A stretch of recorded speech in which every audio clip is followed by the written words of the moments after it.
Let's have a little quiz before we start our session tonight. This is really, particularly for the younger generation, because people my age and older, we know this stuff. It's, it's second-hand nature to us. But, all right, and so I'm really looking to the younger generation because there's lots of more senior people here who could answer these questions very easily. But in which world conflict did the Holocaust occur?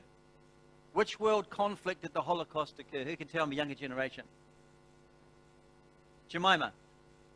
World War II, the Second World War. All right, next question. In what years was World War II fought? Between what years in history? Doug?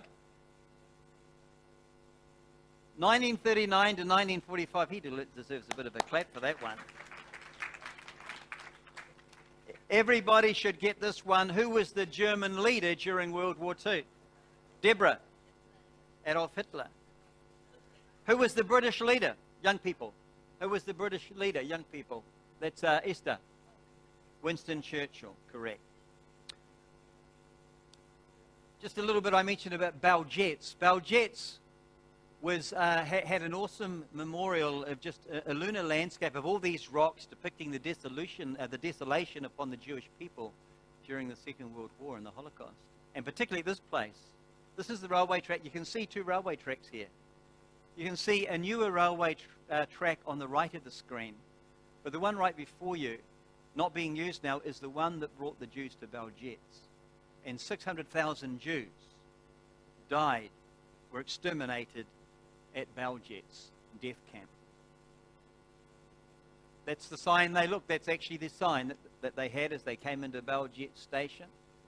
And it was the sign that 600,000 Jews looked at before they went for what they thought was their shower. It would be the last so-called shower they'd ever take.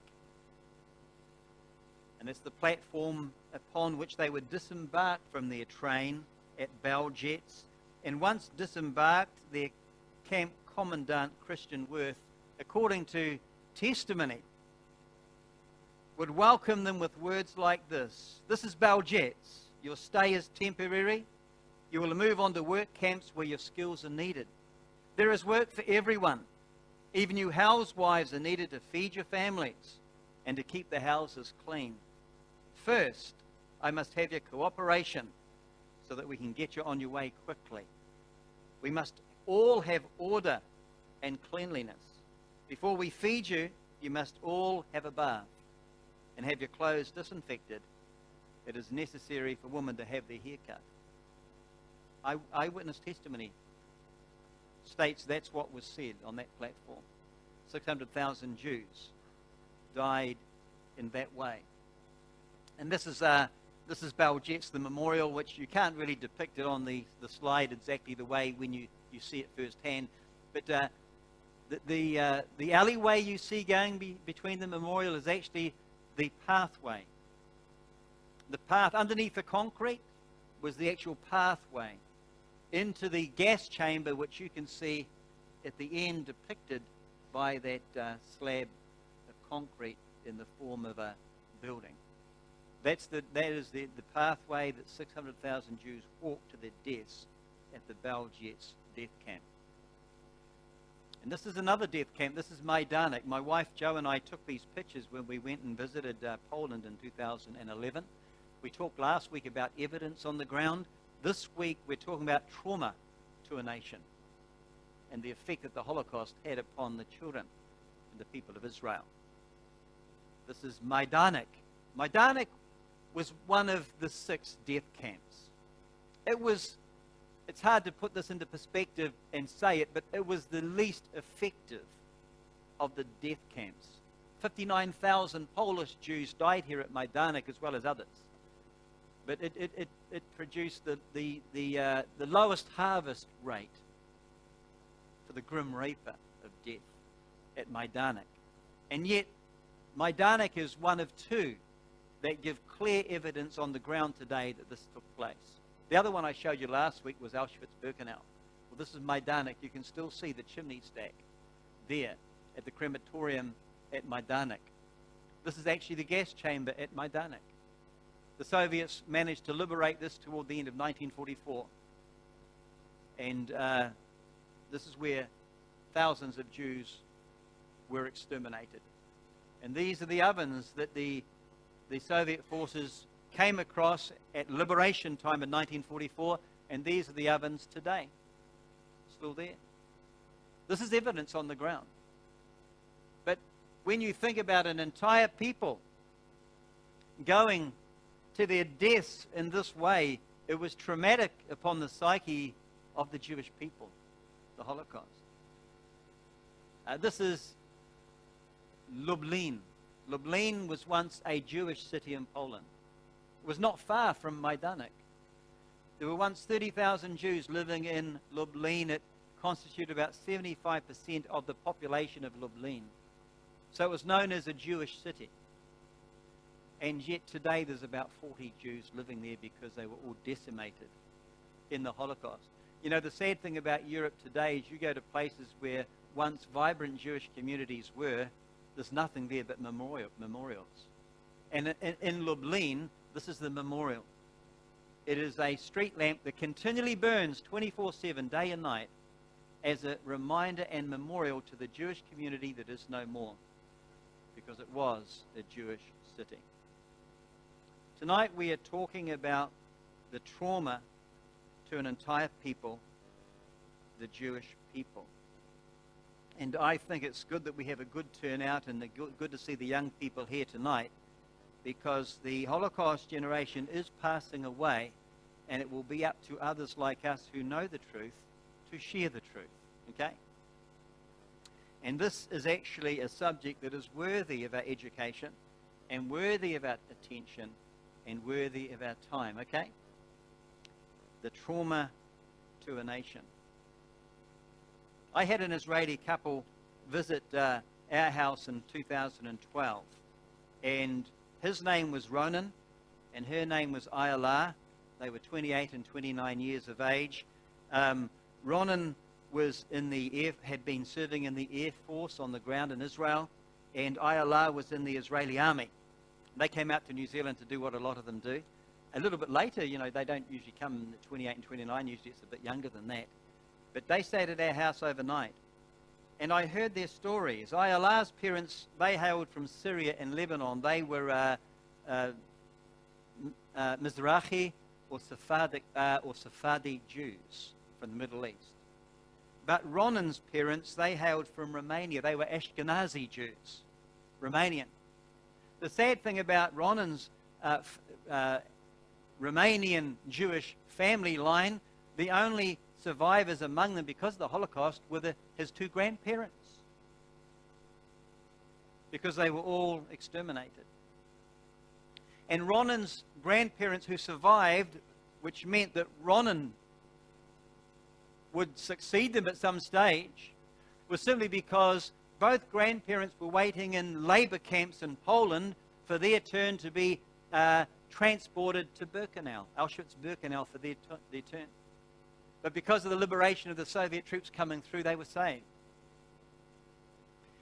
So I said to Ronan, Ronan, that's an incredible story you tell me, because what you're really saying to me, Ronan, if it wasn't for the Soviet forces liberating those labor camps, I would not be sitting here talking to you today.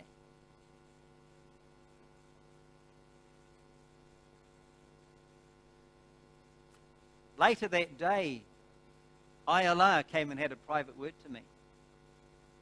She said, please don't talk about the Holocaust, and particularly about his family, because Ronan is very touchy about it. And this is the third generation. This is the grandchild. And then I realized how long Hitler's knife was. It was a long dagger that goes through the second generation into the third generation. We're talking about the trauma to a nation, the trauma to a people. And you can understand with this sort of effect upon an entire people why they have a strong nation, a strong army. Yes, no doubt they have nuclear weapons. And yes, one of their key phrases is never again. And you can understand that. You don't come up with what you have today in Israel out of a vacuum of nothing. They have suffered terribly. And I wanted to talk about the trauma of the nation of Israel today. You know, Primo Levi was a prominent Italian Jewish poet and author who also went to the Auschwitz death camp. He survived. And when he came out of that camp, he wrote about the effect that the Holocaust had on his people. And Primo Levi wrote these words. He said, "We felt that there was nothing we could do to rub out the past, and that the scars of the outrage would remain with us forever. Nobody has been able to grasp better than us the incurable nature of the offense." And they're pretty apt words to describe just the effect that the Holocaust has had. And the prophet Jeremiah, in Jeremiah 30, he spoke pretty much along the lines of Primo Levi when Jeremiah spoke about this very trauma, the Holocaust. I'll talk about it a little bit after. And this is what Jeremiah says.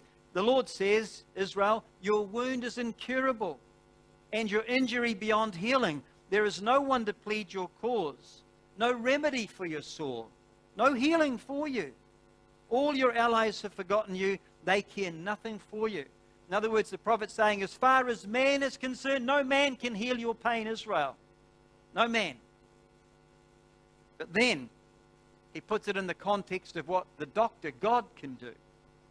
And in verse 16 of Jeremiah 30, he says, "But all who devour you will be devoured, and all your enemies will go into exile. Those who plunder you shall be plundered, and all who make spoil of you I will despoil." And this is what the Lord says, "But I will restore you to health and heal your wounds, declares the Lord, because you are called an outcast, Zion, for whom no one cares."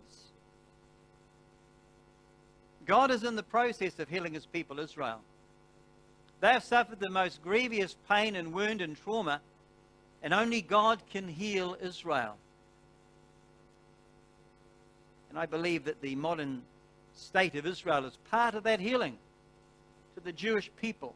Who would have thought that 3 years after their wound was still so open and their pain was so great, who would have thought that 3 years after you saw that picture of those ovens and furnaces when the Soviet forces came and liberated Majdanek are descriptive of the whole state and psyche of the Jewish people at the end of World War II. Who would have thought that 3 years after that, the Israeli flag would rise high among the nations, and Israel would defeat every enemy that ever comes against it?